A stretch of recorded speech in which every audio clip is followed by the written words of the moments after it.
Hey everyone, I'm BrettFish, and this is a bonus Meet the Codcaster episode of Out of the Fishbowl.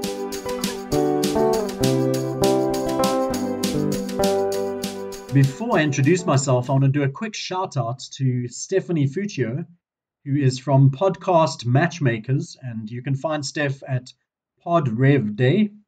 And Steph did a first impression podcast audit of Out of the Fishbowl, in which basically she listened to an episode and then sent me back a whole lot of feedback in terms of pros and cons. And what was great about it was there were a lot more things to be positive about than negative. But one of the cons that she pointed out was that I somehow managed to do a whole season of a podcast without once even barely introducing myself. And so we thought it would be good to send out a bonus episode in which I just tell you a little bit about myself. Who is BrettFish?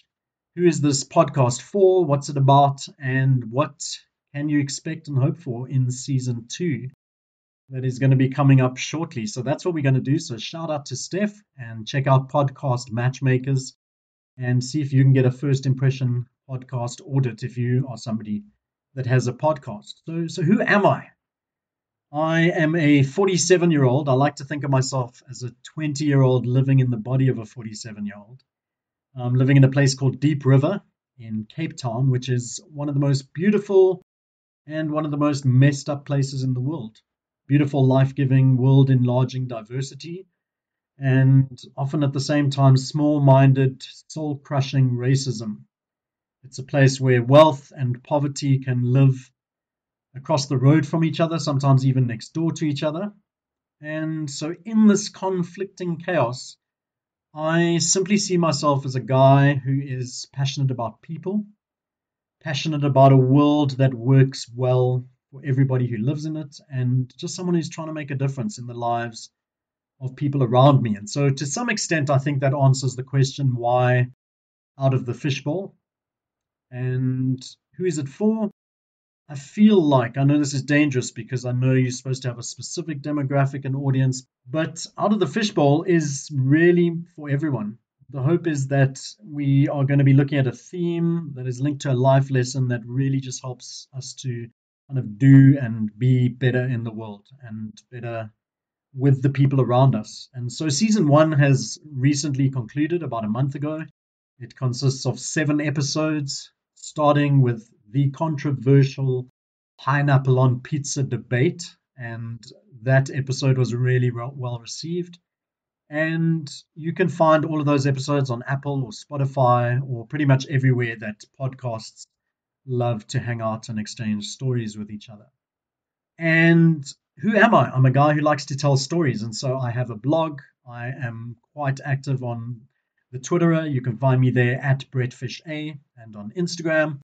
I Facebook a little bit, and I'm very much about telling stories.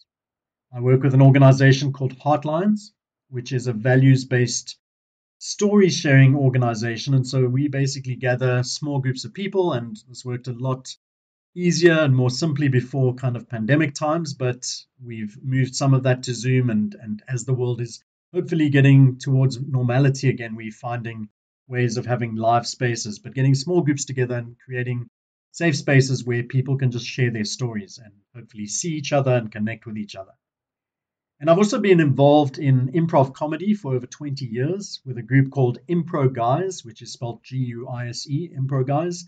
And we are Cape Town's longest running live show group. And we do theatre sports and other improv shows, and really just create an experience where we make up an entire show, usually based on the suggestions of the audience. So we don't have a plan or a script or an idea of where we're going. We just get up and make stuff up.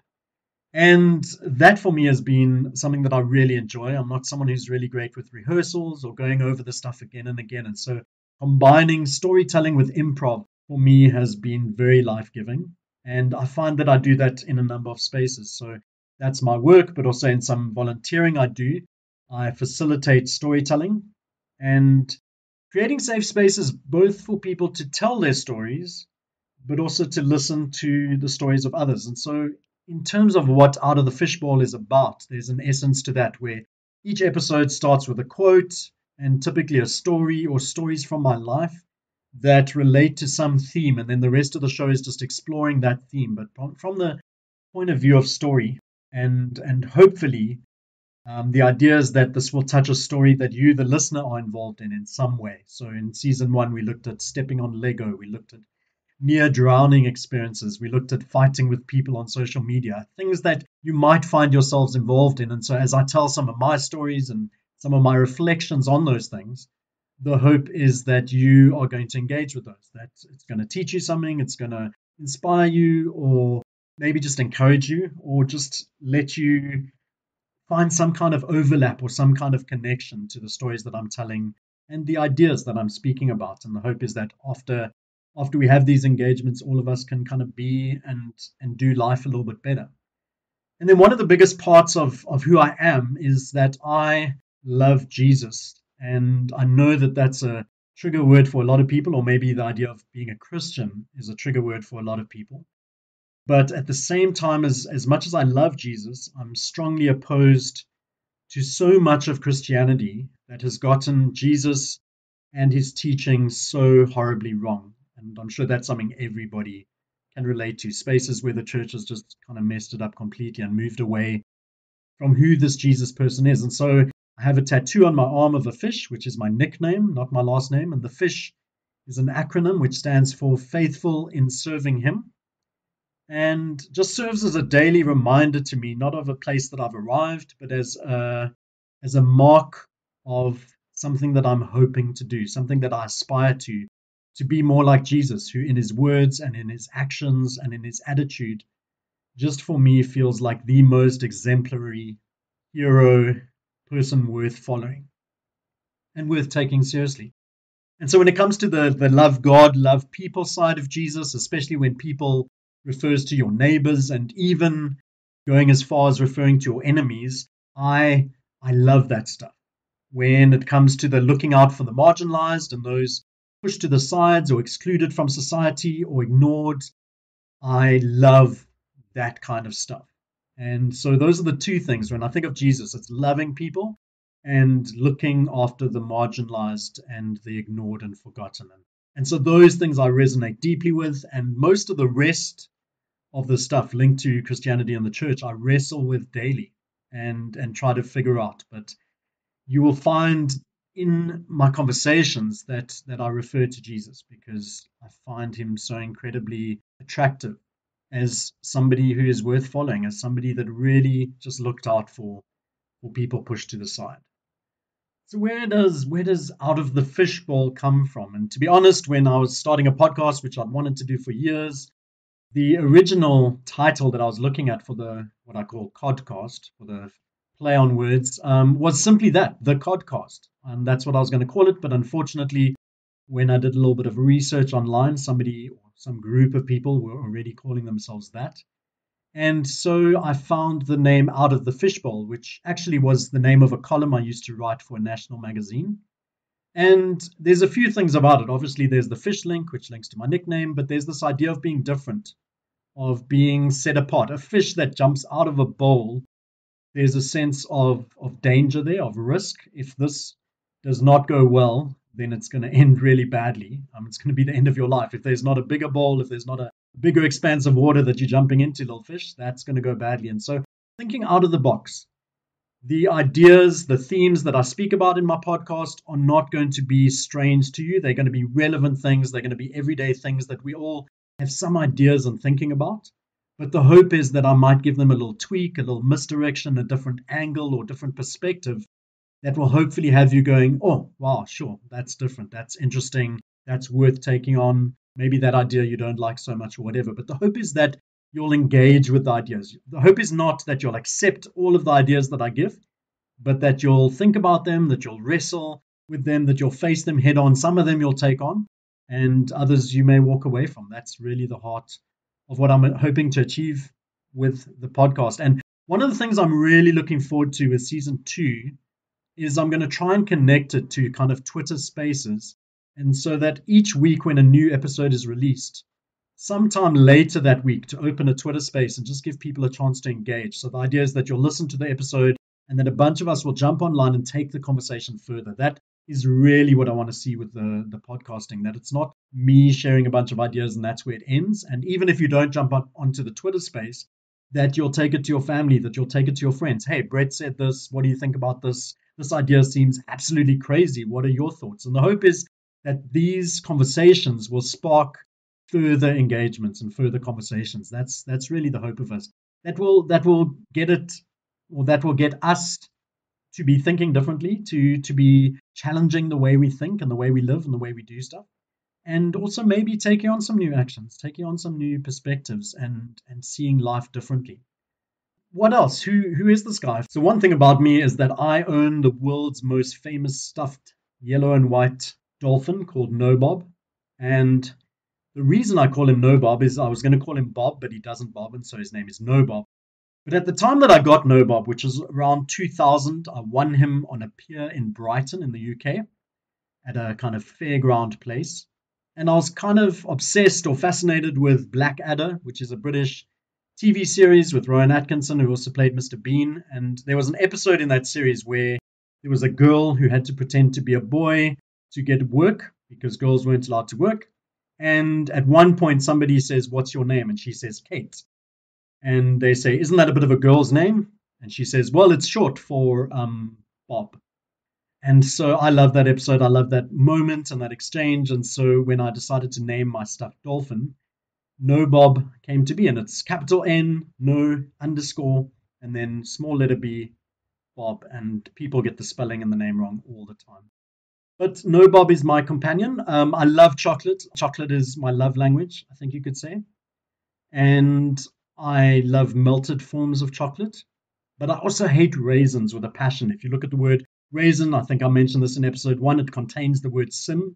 It's kind of a reminder. It's like there in the word. Raisins are evil, all kinds of squishy fruit. Pineapple on pizza, there's a bunch of things I don't like, but I've always been somebody that's vocally anti-raisin. And I enjoy hockey, and I'm talking astro or field hockey, not ice hockey. I can't really skate to save my life, but I love running, as I call it, running at men with sticks. And that's the way that I try to keep my 47-year-old body a little bit fit. And so we have games or matches every Saturday, and I really enjoy playing that. But it's also a place, and I think I've spoken about this, where I struggle the most to keep my composure. And so it tests my character and integrity as a person to try and stay relaxed and not too competitive on the hockey field.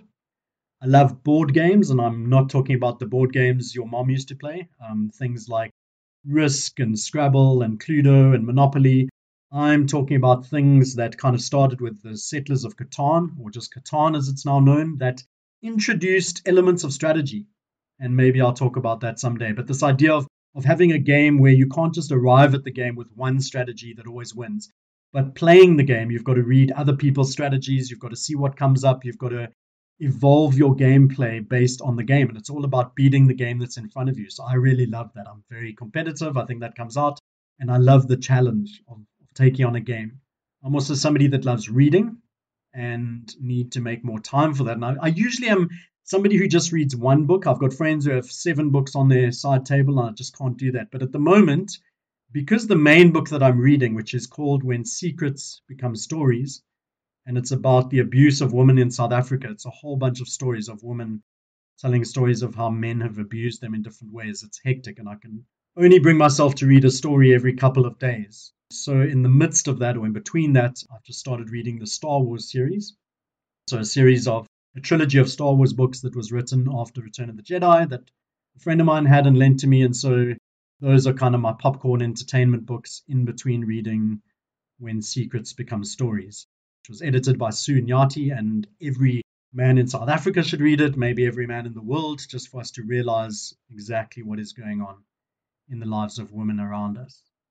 And then maybe the last thing that I'll share about, which is a bit weird and quirky, is I love to dress up, which is really ironic, because I realize as I'm saying that I don't love to dress up. I used to hate fancy dress parties because my costumes would always be lame, and I'd end up feeling embarrassed and hiding away or not going.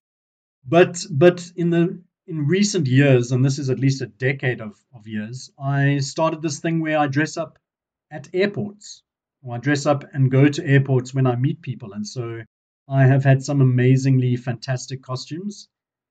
yeah, if you are flying to meet me, be warned that you might be surprised with somebody weirdly dressed and waving a sign, and you might want to pretend you don't know me. But that's something I do, and maybe I'll speak about the most famous one of those, which was a lot of fun in one of the shows this next season.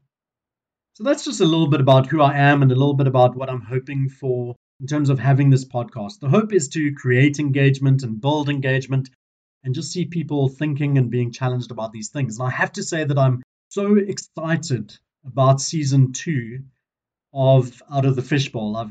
It's delayed a little bit long because I was waiting for a pop filter which got lost in the mail, and I've been trying to make the time to record these episodes, and I've just started. I've written and planned them all out, but I need to start recording them. And I'm so excited for what I want to bring you in season 2. I loved season 1. Season 1 got so much incredible feedback. And if I want to say anything to you, the listener, for season 2, please keep that up. People gave specific feedback, not just, hey, I love that episode or that was great, but people said, in this episode, that line that you spoke, that challenge, that question really spoke to me, or you really changed my perspective on this. And that is the kind of feedback I want, even if you disagree with me. If you can make it specific about what you loved and what you didn't love, as you listen to season 2, where we're going to go a little bit deeper and a little bit more intense, I think. We've got some really amazing topics. Some are going to be fun, some are going to be challenging, some are going to be really uncomfortable. Then please just continue doing that. Please tell people about it. If you listen to it and you love it, tell people you know that listen to podcasts, hey, give this a listen. Tag people in, give a specific episode link to a friend, and just say, hey, give this a listen. Tell me what you think. Or maybe you want to even listen to it with your friends. Get a bunch of friends and say, episode 1 is dropping tonight. Let's all listen to it, and then let's connect over WhatsApp and say what we thought about it. Listen to it with people and have conversations. That is how it's going to work at its best. And so I'm very excited. If you're not already following us, then on Twitter, follow the @Fishbowl Codcast with a C, Codcast, @Fishbowl Codcast. And if you're not already following me, @BrettFish, that is where you're going to hear about new episodes, connection, banter, where the spaces or where the spaces are going to happen. That's where it's all going to happen. And then finally, just as I end this, once more, I want to give a shout out to Marshall, who has helped with bringing these episodes together, making them more clear and concise, helping me out with the artwork. She is going to be someone to look out for the future for fellow podcasters. You're going to want to get hold of her and get her helping you out with the work that she does. So thank you, Marshall, for all the time and energy you've put into this. I look forward to seeing you guys, or at least having you hear me, in season 2 of Out of the Fishbowl, coming soon. Be ready, be prepared, tell people, tune in, listen, and let's engage on these important ideas. Thanks for listening.